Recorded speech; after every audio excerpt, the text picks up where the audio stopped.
وصلى الله وسلم وبارك على نبيه الأمين وعلى آله وصحبه ومن تبعهم بإحسان واستنى بسنتهم وسلك طريقهم إلى يوم الدين. اللهم لا علم لنا إلا ما علمتنا إنك أنت العليم الحكيم.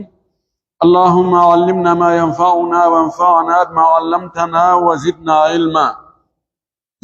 اللهم اجعل علمنا حجة لنا لا حجة علينا. رب اشرح لي صدري ويسر لي أمري واحلل عقدة من لساني يفقهوا قولي. قال المؤلف رحمه الله: التوجه إلى منى. من السنة التوجه إلى منى يوم التروية، فإن كان الحاج قارنا أو مفردا توجه إليها بإحرامه، وإن كان متمتعا أحرم بالحج وفعل كما فعل عند الميقات. يتي الله سبحانه وتعالى تدو موندو تودو سنيدو بجو حندو يتede yentori yo juule en alaado men Muhammad sallallahu alayhi wa sallam o mo onuli e meden sabu yurmede. Yo juule sahaba ben fof o juula e hoore kala jokkudo diina kabe jokkuno kan. Yo Allah jokki en kan diina o tabintina en hoore Makka o jettita en nder Makka kadi. Allahumma amin. Walli fiiro ndo yalla yurminamo himo jokki mo soggana en fi hajjungu o yewti en yahugol Safa e Marwa ko honno wondo e wadde umra ma wondo e wadde hajju ko honno o yarata Safa e Marwa. O yewti ɗum non o laɓɓini ko yontiki fuɗɗor Safa o ƴawa ka hoore fello Safa o yaha kippo o yaha Marwa o arta Safa waɗɗum laabi jeɗɗi. Joni noon o hajjiyankojo ɗo o waɗi ɗum ɗo o gayni. Joni noon woni ñande jeetati ko honno o yarata Mina. Hajju ngu be on tigi yaha Mina e Arafa e Muzdalifa. Ko umra on fof kande julde ɗon watte yaltugol yaha ala. ويتوجه هجتugol fewta yara ila minan faade Mina. Tawajjaha ila fewti o yaari ɗo. Min as-sunnati no jaa e sunna atawajjuhu huccutugol fewtira ila Mina yaha Mina yawma tarwiyati ñalorma ɗon ɗuturu. Ñalorma ɗon ɗutugol ɗum woni ñande jeetati donkin.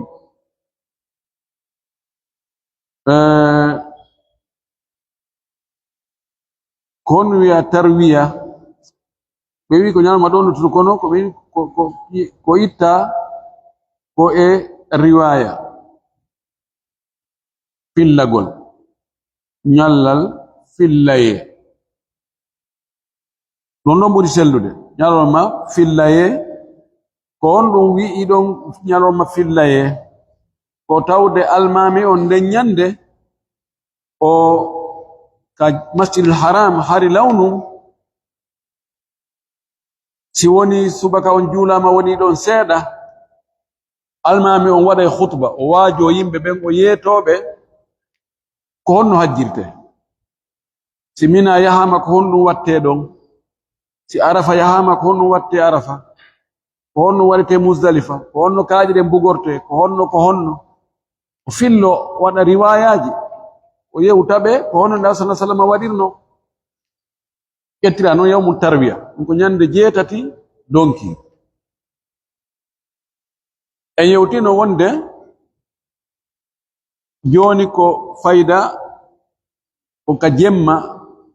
weta jeetati fayda ko ka jemma ɗon yahete. Woɓɓe fuɗɗo yaade tawringa e futuro juulaka ñande jeɗɗi o jemma jeɗɗi no wedde jeetati ka ɓodda ka futuro juula ɗon hare no yahe tum jemma on fof nde no weetoya tawa e luttuɓe haali ɓen ko seeɗaɓe. Inen ko sabu honɗum yahoɓen no ɗuuɗi karje ɗen naɓata yimɓe ɓen fof nde wotere. Embouteillage hare no woodi fi kala tarawje no waɗa ponji no altinira fof no sitti saccanna ala ko ɓe etaki. Kono ƴettugol yimɓe million ɗiɗi ma tati yimɓe nokku naɓa ɓe e nokku ener ko yona 24 heures ɗum nangude seeɗare ko ɗum waɗi taway biswangal karwangal ngal naɓay ngal cippinoya ngal ara kadi ngal ƴetta ngal naɓa ngal cippina ngal ara kadi ngal ƴetta ngal naɓa ngal cippina no wawi ngal heɓa laabi 4 ma laabi 5 ɗum noon wonde ngal hawra embouteillage no wawi wonde ngal yaha ɗo fayda leere 2 hara ngal arali taw ko ɗum waɗi ɓe fuɗɗoto law kono ko ɗaɓɓa ko won hewtugol toon ado fana on ñande 6 o wi fa in kana al hajju so tawi o hajjiyankojo ɗo o laatike ƙaarinan ko o hiɓɓindirɗo hajju e umra o anniyodi nde wotere aw mufridan ma ko o weddinɗo hajju ngun tun ko hajju tun o annino ɓeeɗo ɗiɗo tawajjaha ilayha bi ihrami o fewtitay o huccitay o yaha mina e harminago makko ngo harminago ko waɗi o firtali taw ngon harminago ko gonɗon continue o yimmoto tun o yaha nayni mo wondi e ihram harmingol makko ngol ko sikkaro on ari o yimmo tun o ƴetta gatum makko ku e ko complet o gotum sansoroy ku o ƴawa ka bis o yaha wa in kana mutamatti'an amma non si tawi o laatike ko waɗɗo tamattu o dakumitiɗo ɗo oɗo e ɓeeɗaɗi no serti andi kanko waɗino umra o gayni o itti wudere wanare to o waɗi conci makko ɗin mo waɗi kaftane mo waɗi pantalon ma tuuba wonde ka o gayni umra ha woni ñande 6 noon innama awa a hewti ka yaheten mina awa kaarje ɗen arnayi en joni si woni ɗo leere ma leere 2 haray ko honnugo watta o wi ahrama bil hajji o harnanay hajji on ɗon wa faala o waɗa kama faala indal migat no waɗirno noon fewndo ka anniyete to honnugo wanno toon o wino yo si tawi sunsungoji ɗin no juuti yo ɗuytuɗi peɗal ɗin no juuti yo pennito leeɓi laɓorde leeɓi lew ñarki si tawi no hato jini e ittede o itta yo looto o urno parfait ngaw gayna o ƴetta noon wudere nden o haddo o wano wanare nden to o wi a labbayka allahumma umratan allah mi anni ko ago umra ko ɗum o wanno toon ɗum sifa ɗum kadi o watta fay mana ɗo so tawi joni ɗiɗi wiɗen ɗo no juuti no hato jine ittede yo ittu fewno ɗo o looto no longal lotorte noon o mbaɗa parfait si mo mari on tuma to yetta wudere nden o haddo o wano wanano o ina labbayka allahumma hajjan allah mi anni ke noon wagol hajju wa sunnatu sunna on an yuhrima min al mawdi alladhi huwa nazilun fihi ko woni sunna on ko yo harmin e nokkure ka o cippi ɗon ka o weeri ɗon ka hotel makko na yo yahu o wi'a o yahay ka masjidi Aisha ma o yahay ka masjidil haram ka Kaaba o anniyoto la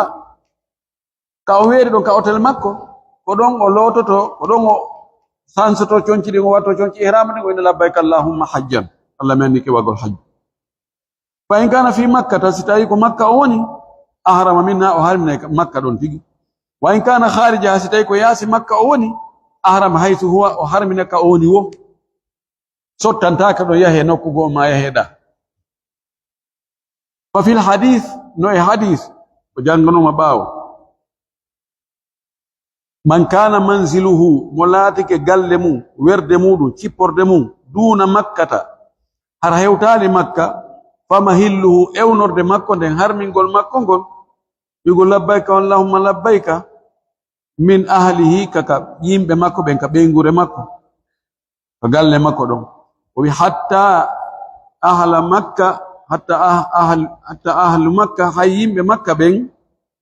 yo hilluna ɓe ewnoto hajju ngun min makkata makka ɗon tigi ɓe jangino halla yo hillu minni hallala o wigo la ilaha illa allah ɓay noon inde a labbayka allahumma ko ɗum wi'e yo hillu aslan ko ewnagol ɗum ɗon labbayka allahumma hajjan o yewtuno en o hadis ɗo fewndo ko o wolanta en miigatuji ɗin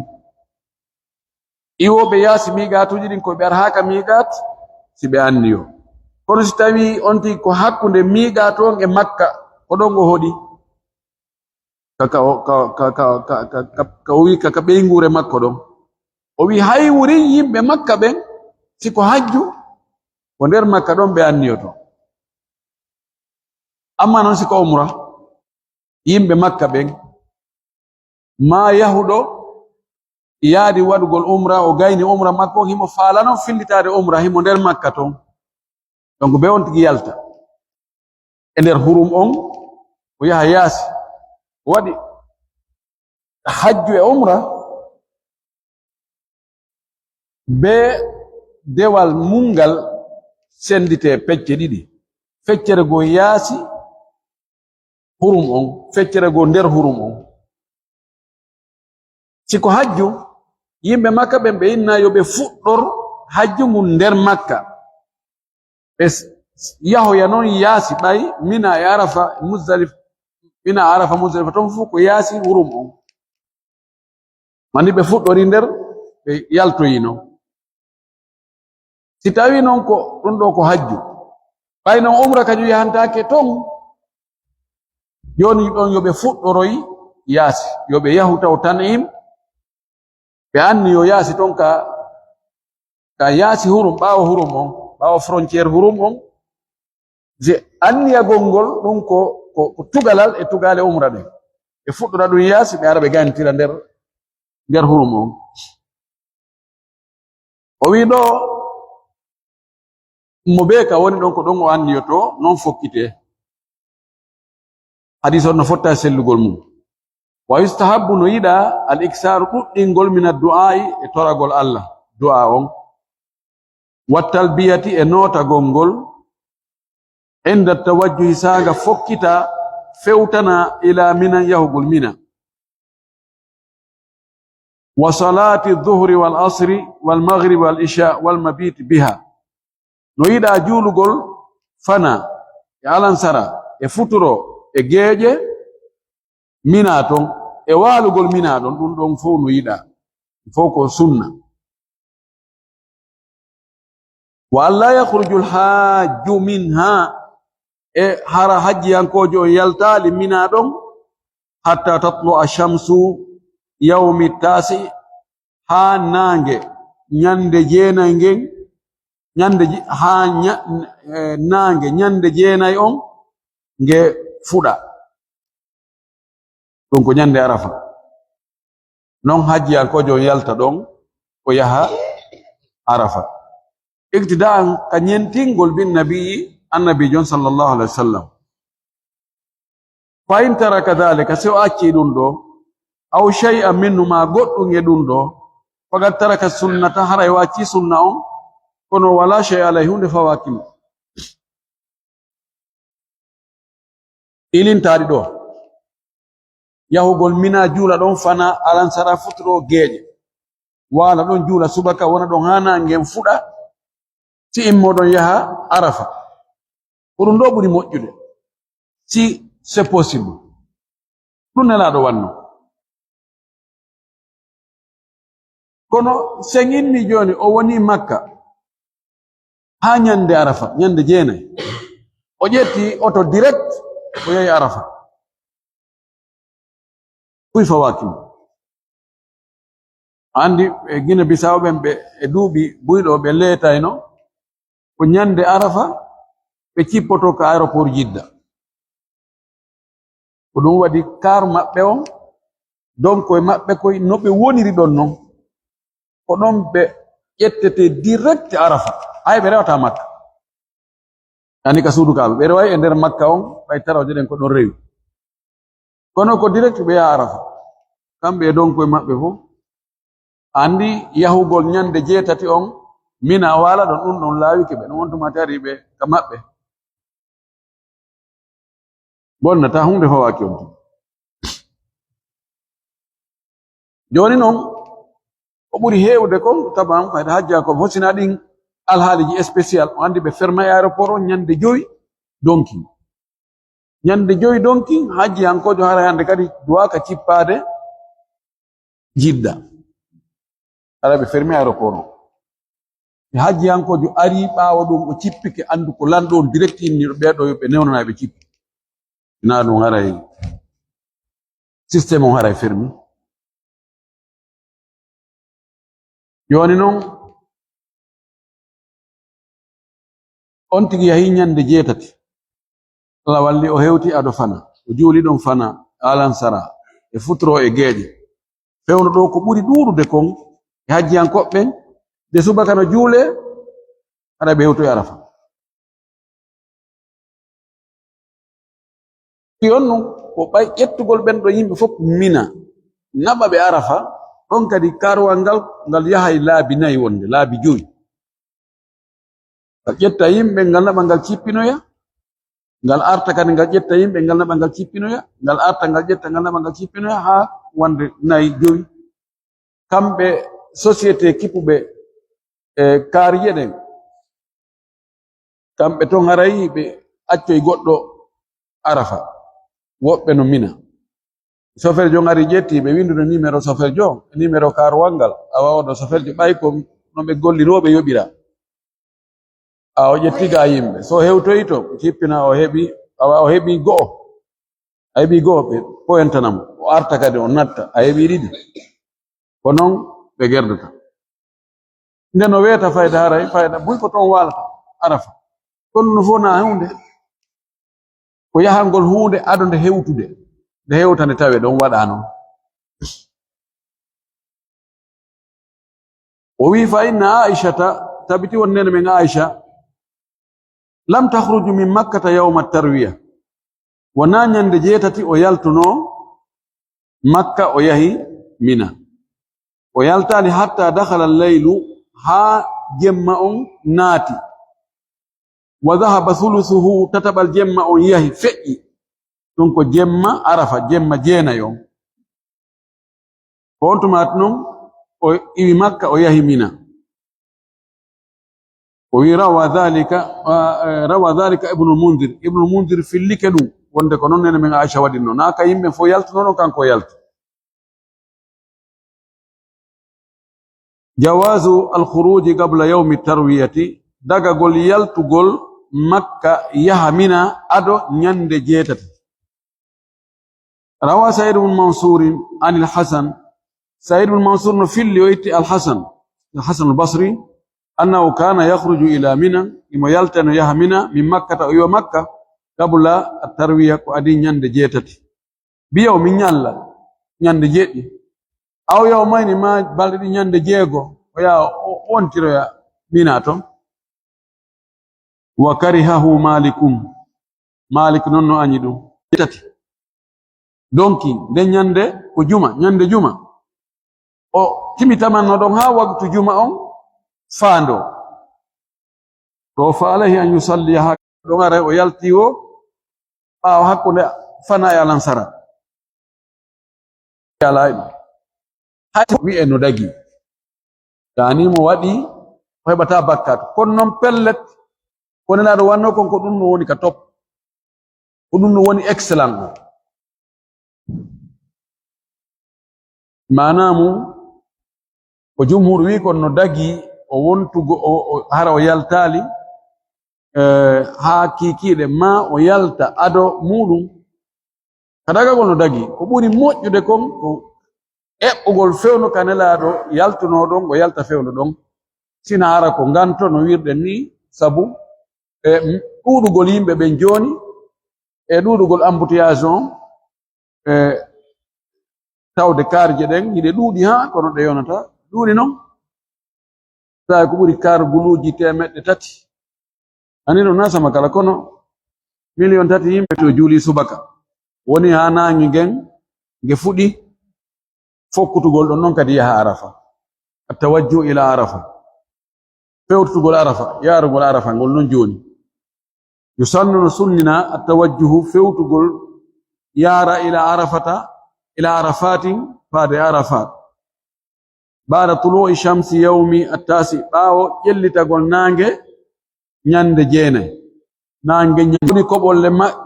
دون أوادي دون كلهم سيهي دون وهدي كلهم كنتجا ما ولا هراي ولا إيتودك كنو نادو هيوتا بامبا جونوا امبر نو يمبه بن هودي نو joni se wi ko minani ino Makka ga ko ɗo tantijiri on hoyete kan kaajinen bugeteɗon ko ɗo woni Muzdalifa tay 9 tay 8 feƴƴi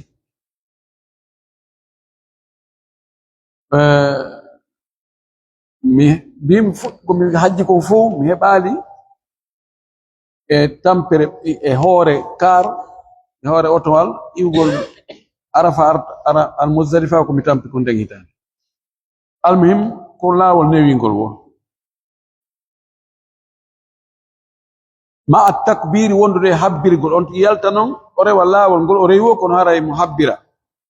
wa tahlil e sintirgol wa talbiyati e notagol tamna la ilaha illa Allah subhanallah allahu akbar labbaik allahumma labbaik labbaik la sharika laka labbaik innal hamda wan ni'mata laka wal mulk la sharika lak arama jokkidu qala Muhammad ibn Abi Bakr al-Thaqafi odo wi sa'altu Anas ibn Malik dirando ngono ngelado ngol notagol odo Muhammad ibn Abi Bakr o landi ɗum Anas qala Anas wi kana yulabbi al-mulabbi latino ke no nototoɗo labbaik allahumma labbaik fala yunkiru alayhi nelaɗo wi'ata ono sintira o ɓe la ilaha illa Allah la ilaha illa Allah la ilaha illa Allah fala yunkiru alayhi nelaɗo wi'ata ko wolɗaɗo ko anyini rawahu al-Bukhari wa ghayruhu o filli ɗum ɗo ko Imam al-Bukhari e woɓɓe goo manamu na beetum wi'a labbaik allahumma labbaik tawawi wattorde ton kadi wigol la ilaha illa Allah allahu akbar subhanallah walhamdulillah la hawla wala quwwata illa billah mawni Allah tu wa yustahabbu an-nuzulu binamirata no yiɗa kippa ko gasandu lawnu fewnu ko ndiyan woduno ton hari ɗon ko joolol ko ilol on jonno luggit no cippiti on tigi ara o kippo ɗon o weera ɗon taw wal ightisalu indaha e lootagol ɗon fi préparanagol lil wuqufi bi Arafa fi daroyagol Arafa ɗon no fof gasata joni si karowal ngol ƴetti on Mina ngal cippinoyo ka tanti moɗon namira ɗon ko rewgol feƴƴa bal yani eɓɓata ko wigo joni ko yon cippoɗa ɗuman ɗon noon kadi ƴawi ton kadi feƴƴon on to ɗen karji ɗen fof daroto ɗe blokai mawre pucci ɗon no fof no wano newade wa yustahabbu an la yadkhula Arafata illa waqta al-wuqufi ba'da az-zawal no yiɗa harawtina to yaali Arafa sina fewndo daragol ngol illa waqta al-wuquf sona fewndo daragol ngol ɗulle ko ba'da az-zawali ko ɓawnangel liiƴagol e hoore mana ko ɗaɓɓa wonugol Arafa ko tumanangel liiƴi e hoore ɗon fof wawata wonde ha fewndo ɗa yaha nde wotere mana ko yahugol habbo wagutu on ado wagutu on hewde no wawi wa joni innen ɗo ba wasiri julne sottama ɗo e 12 heures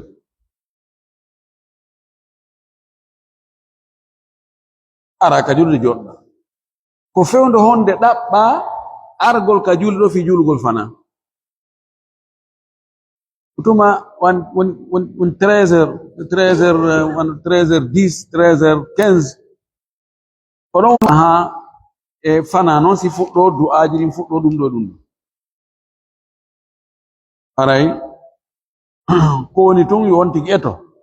e nder ñallal ngal tawa on tigi o wodama Arafa al-wuqufu bi Arafa daragol non Arafa wuquf waqafa yaqifu wuqufan daragol Arafa on ɗum woni ko fanda daragol Arafa ko wodegol nder ton yo taw hara yande hittugol teddugol ka Allah mawnugol عن جابر إتم جابر بن عبد الله بن حرام الأنصاري رضي الله عنه قال قال رسول الله صلى الله عليه وسلم ما من أيام ألاو إنيالور ماجدين عند الله كالله أفضل كبور موجود من 10 ذي الحجة أرني إدونكي معنى بوري موجود tawata si a waɗi dewal e muɗum a heɓay baraji ko ɗuuɗi ɗum fanda moƴƴugol ñallal ngal ñallal ɗo no ɓuri ngal ñallal ɗo moƴƴude wonandema ko ɗon nange ɓurata jalbude ma ko ɗon hendu ɓundu ɓurata wifude na ɗum woni ko fanda wonde haray dewal ngal waɗɗa ɗon ngal e ngal ñallal ɗon no ɓuri cowalle mum baraji no ɓuri ngal ñallal ɗa waɗugol dewe ɗen fof none dewe ɗen fof e nder ɗen balɗe 10 arane ɗen e donki no ɓuri si a waɗi sifa ɗen ɗon dewe e 10 masalan 10 arana on ka jombente ma 10 arana on ka sabbordu param masalan fagala rajulun tun gorko wi ɓaylal maki ɗum hunna ɗen ɗon balɗe afdalu ɓuri moƴƴude min iddati hinna wano limore majje jihadan waggol jihadi fi sabilillahi lawol dina Allah qala wa maki hunna afdalu min iddatihinna jihadan fi sabilillahi den don balde 10 arane ka donkin ɓuri moƴƴude wono limore majje 10 e lebbi luttuɗi ɗi ma 10 hakkundejo on ka donkin ɗon ma 10 sakkitoron ka donkin ɗon waɗugol jihadi fi sabilillahi e muɗum wa ma min yawmin ala e ñalorma afdal ɓurɗo moƴƴude inda allahi ka Allah min yawmi arafata hewti ñande arafa ala ñallal ka Allah ɓurgal moƴƴude edi ñande arafa nda en andata kadi few so cippi ko ari haka asama adna ɗo asama ɓurɗo ɓattade on ɗo fayubahi o wasora mana o mantora bi ahli l ardi yimɓe leydi ndin ahla samai yimɓe asama ɓen mantolgol o menen woni ƴiƴan almami kaari en ƴiƴan waliyuɓe kaari en wol mubaha wol mufahara Allah subhanahu wa ta'ala on ndaara yimɓe leydi ɓen o inna malaika ɓe he ndaare on yiɓe zor wonɗa karamokojo kummalujo wonɗa waliyu wonɗa no geɗoɗa o haray koyɗen ni no sanfiti shu'than ghubran iɓe nduggi koyɗe maɓɓe ɗen no nduggi ɓay hari law ko yimɓe koye seppi ha dahina fiyon ɗum yarjuna rahmatihi ɓe jorti yurmede an nden ɓe tangini yurmede an nden ɓe ɗamini walam yaraw adabi e horle ɓe yi'an lette an nden kono yiɓe huli lette an nden ɓe tangini yurmede an nden falam no fes ala ñallal taba ñalde ɗen fof no woodi Allah no woodi ɓe o yaafoto fes kono ala ñallal ngal o watta ɗum hewti ñande arafa ɗo ko ɓural ka qala al-Mundhiriyu imam al-Mundhiri o wi rawahu Abu Ya'la filli o hadis ɗo ko Abu Ya'la ka musnad makko wal Bazzar ka imam al-Bazzar ka al-Bahr al-Zakhir البحر الزخار في مسند سلة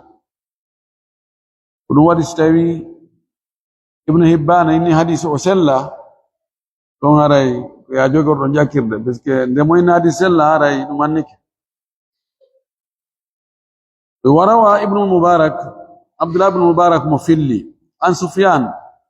سفيان الثوري رضي الله عنه قال أنا سوي وقف النبي صلى الله عليه وسلم بعرفات لا ذلك كعرفة نوي عرفات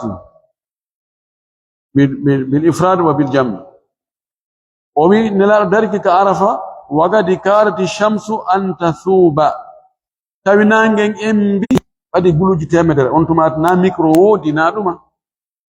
أنا ماكي بلال fankina yimbe inne be fanki be jento be hedo ansata jentitagol bi yimbe yobe jentitola wagama bilal immi fagala wi ansitu li rasulillahi sallallahu alaihi wasallam jentitane nelado de'itanemo wodi ko faala e makande fansata nasu yimbe be jentiti fanki de'iti fagal lano maki ya ma'ashara nasi on yo dental jama no jama julbe wirata no nyane atani jibrilu alayhi salam anifan jibril ari e an nane anifan ko nebale seeda fa agra'ani min rabbi assalama o janganimmi do immorde e jeydo langon hiwrango salminango o ari o inni jeydo ma on salmine qara alayhi assalam qara alayhi minhu salam wa qala o immi inna allaha azza wa jalla tabiti wonde allah teddudo mawndo ghafara o yafanike li ahli arafatin yimbe wombe ka arafa dobe wa ahli al-mash'ar al-harami e yimbe wombe ka so'irde allah hormantende dum don ko wombe muzdalifa wa damina anhum at-tabi'ati o fawtanike be jokkitaydi be tabi'at ko boneji ko neddo wadi di o nangitirte ma nyamale haqqeji ko jogani yimbe no foko tabi'at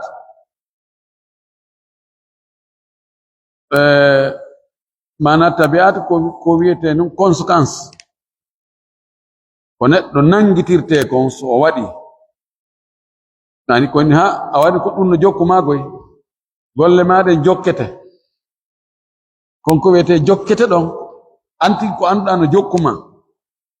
faljereji ma haqqeji allah haqqeji yimbe ben nelaado maki allah wi dum don go jettani be garante bamina ko fawtagol wongol garante fagama umar ibn khattab radhiyallahu anhu ontuma tun umar do fagala larmaki hadha lakum waliman ata min ba'dikum ila yawmil qiyamah allahu akbar o wi dum do ko onon e kala ardo iwtiri baawo modon do ha dargal ngal daro ko harasi be ari be dari ka arafa allah inna onon do mi yafike on sibe yayi be dari ka masharul haram muzdalifa onon do on yafama e bonnere qotaba de welikat hato yini andugol nyaawore batte on mo sellima o sella do adda o wulali rawa muslimun wa ghayruhu imam muslimun filli kanko e wabbe gona kambe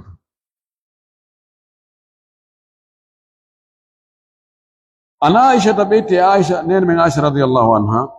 anna nabiyya sallallahu alaihi wasallam qala wa sallallahu alaihi wasallam maki ma min yawmin ala enyallal wo nyallal akthara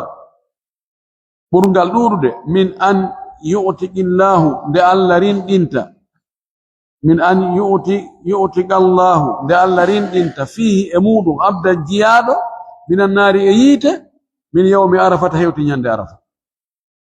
ala e nyallal burgal durude de allah rindinta jiyabe e mudum rindina be yite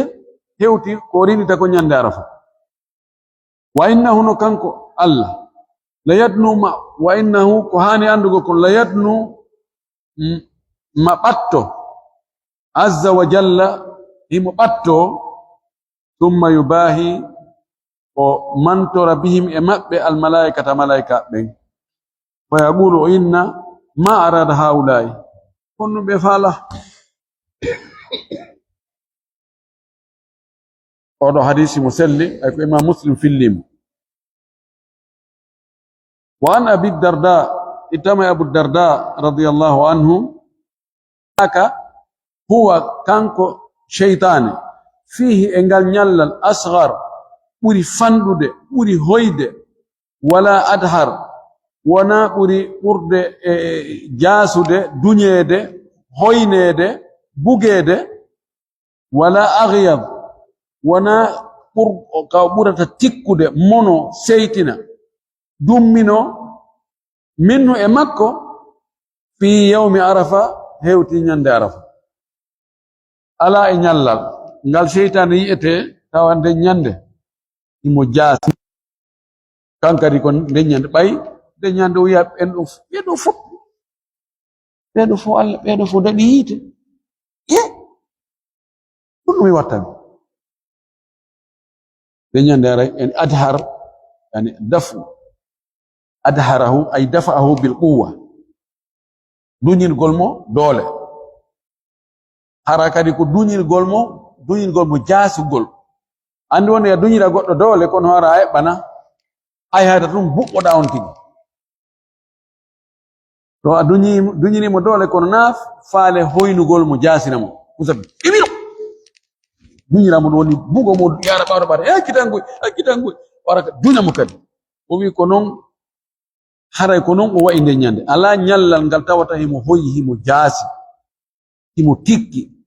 himo fanɗiti hewti ñande arafa wama dhaka ɗum wonali illa lima ra'a sina ko o yi'i kon min tanazzuli rahmati immorde e cippade yurmende nden cippagol e hoore tagore Allah nden yurmende Allah nden watajawuzillahi e Allah yawtangol jiyaɓe momen ani dhunubi gayi bakkatuji al idham mawɗi ɗin illa ma uriya min yawmi badri sina ko o hollano ko kadi ñande badri oɗon tun eɓɓidirte ko o hoyi o jaasi o moni o tikki o fanɗiti ko eɓɓidirte ko ñande badri ay o wi'ino yo heferɓe yaltu inni jarum lakum min mi wonani on garanti ko ene wondi miɗo ɓawomo miɗo supporté on yawano o yiɓe buttinama fof ɓe dogi nangaɓe nangama haɓɓama garam bandi haɓɓama joɗɗinama ɓeeɗano capanɗe jeɗɗo warama luttuɓe dogi laworo e kormo o yi l'islam on heɓi doole nela sallallahu alaihi wasallam e sahaba muɗum ɓe fooli nde ñande kadi o yejjitagal ñallal ha ñande o maayi ko ɗon tun eɓɓidirte no o wawno non nde ñande eɓɓidirte eno wa'ata no ñande arafa monti ɗum non fof waɗama dilit kansilama joni heddike kaydi laaɓni daneri ndaari yangi makko no boni o gasa woɓɓe ɗon ɓe Allah yaafi o gerduno e ɓe ha o rewani ɓe rewete ɗen fof o rewi ka jawdi o rewi ka rewɓe o rewi ɗum ɗo ase o wawi ɓe hettude o yangi o immini soldaɓe makko ɓen o immini garde présidentiel ji makko ɗin o imminteɓe fof ɓe yangi ha kono Allah e koddori e makko newnani ɓe bewinimo ɓe waɗinimo bakkatuji oyni ɗo yangi bonali résultat moƴƴo heɓiki no onon ɗo c'est bien o yiya noon joni noon on no yaafama ɗum mettatamo welata goɗɗo ka o yiyata yangi makko no bona ɗo ko ɗum waɗi ngal ñallal ɗo no metta mo moƴƴi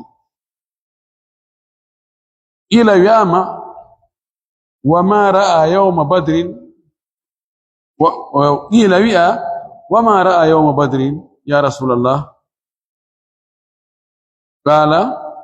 amma innahu yani illa ma uriya sina ko o holla kon min yawmi badri ñande badri yani iblisa ko sheytane ko jasata kon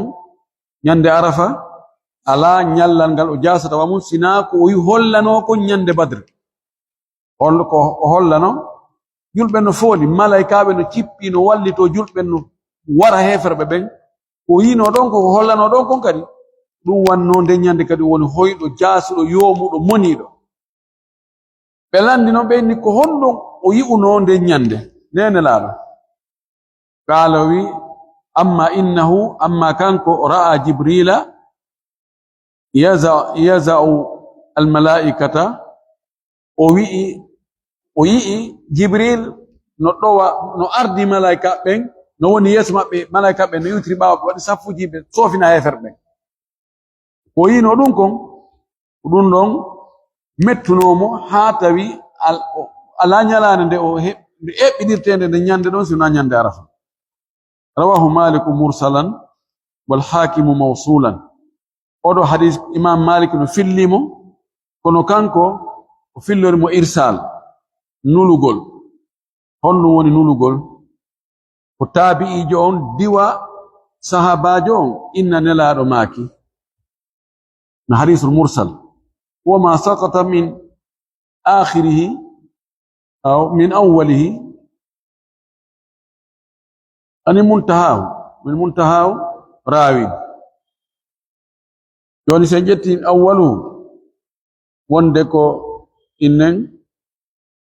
imamul bukhari yaha ceerno makko ceerno makko yaha ɗon hewtoya tabi'ijo on ɗon hewtina sahabajo on ɗon wiya ko nelaɗo maaki si tabi'ijo on wi'i ko nelaɗo pelletare ko goɗɗo yeytimi ka ɗum ko irsal arsaltul khabar imam malik kañum laawol ngol o fillori oɗo hadith non sahabajo on wowlaka ko tabijo on wi nelaɗo makiri ni imamul hakimu naysaburi ka mustadrak makko kanko o fillimo e laawol goo ngol laawol ɗon sahabajo on no wowla wonde ko on sahabajo ɗon filli e nelaɗo sallallahu alaihi wasallam si tawi to hadis ardi laawi ɗiɗi laawol goo no ñoli ngolal no selli on ɗum ɗon ɗum ɗon hollay hadis on na selluɗo ken o ɓeni oye enterto laawol ñolngol ngol jokken laawol sellugol ngol kon ɗum no ɓuri sellude mi on suka an yano hande mi yaali madina ko suka an kaari jo e madina wo kono ko hunde kaari waɗi toon tawa ko ɓe filli kon ko gootu kono oɗo ko yette sojo oɗo ko yette bari ɗum mi faala e faamu ɗo ko mustalal hadis e gande hadis ɓen ko ɓen jogii ɗiɗo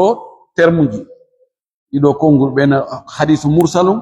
hadisu mawsulum hadisu mawqufu hadisu marfuun hadisu munqati'un wa ila akhir ara en tori kala subhanahu wa ta'ala yalla faami en dina ka faamu selluɗo o arsi kan kadi gollitirgol jabana kon e gollude kon o yaafan kon wa sallama wa baraka ala nabiyyihi amin nam o mi jogi ɗon bik garan mi mandi ɗo ba joni kadi ko mande joni daga yarude bik yo nam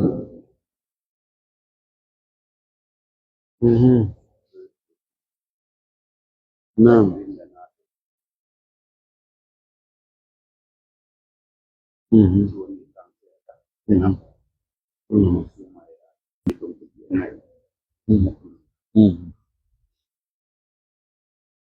nalde kon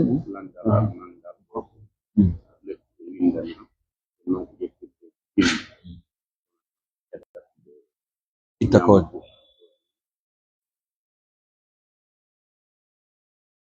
woɓɓe landi ɗo ɓe maaki hiɓe tawi kono mi ɗum ɗon joni heɓi ɓuri duuɓi jeɗɗi kono si suuma yari joni kanko wonno e 9h 10h ɗon mbiɗo artirde aɗo huntani 4h30 min moom ƴetta comprimande bisullo kono ɓe watta ɗum ɗon ala probléme ko wiyete ko so tawi hara wo ko ƴiye Allah walli ɓe woli wo ko ƴiye nayi konon ɓe nani ñawdorgol ƴiye na ko moƴƴi oye hay goto ene al ƴiye ñawdortake si tawi ƴi'anga si tawi noon tewon no harmi haray ɗum ɗon kadi ƴiye ɗen haray no harmi fof no harmi ko wonite harma e mum wo wiyete no laaɓi wo ko leeɓi ɗin koko tawata gurdan ala e mum gurdan hewtata yani sa memi musata dan ɗon haray so tawi ko nayi ara ɓe wawi ñawdorde. Nam.